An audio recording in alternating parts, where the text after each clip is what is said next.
Police સ્ટેશને એક ડોશીમાએ conductor વિરોધ ફરિયાદ લખાવી. ઈ કે કંડક્ટરે બસમાં મને ઝાપટ મારી.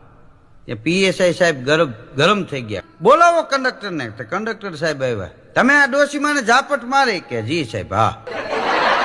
તમારાથી કેમ ઝાપટ મરાય? તમને સરકાર પગાર આપે છે, પણ કે હાંપડો તો ખરા. મેં શું કામ માર્યું ઈ તો હાંપડો. કે બોલો. તો કંડક્ટર કે રાજકોટથી ડોશીમાં બેઠા એટલે એ કે હાઈવે ઉપર બસ પહોંચીને તો મેં કીધું ટિકિટ, એટલે એને મોટું પોટલું હતું એ સીટ નીચેથી કાઢ્યું અને એ છોડ્યું. એમાંથી બીજું નાનું પોટલું કાઢ્યું, એ છોડ્યું.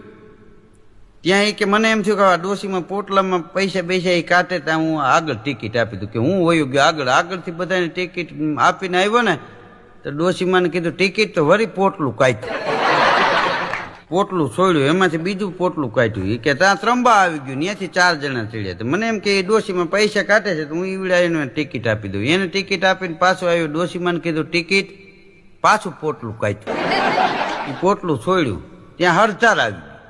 ત્યાંથી 7 જણા ચડ્યા. મને એમ કે હવે એને ટિકિટ આપી દઉં. એને ટિકિટ આપવા ગયો અને ટિકિટ આપીને પાછો આવ્યો. ડોશીમાને કીધું ટિકિટ, તો વળી પોટલું કાઢ્યું.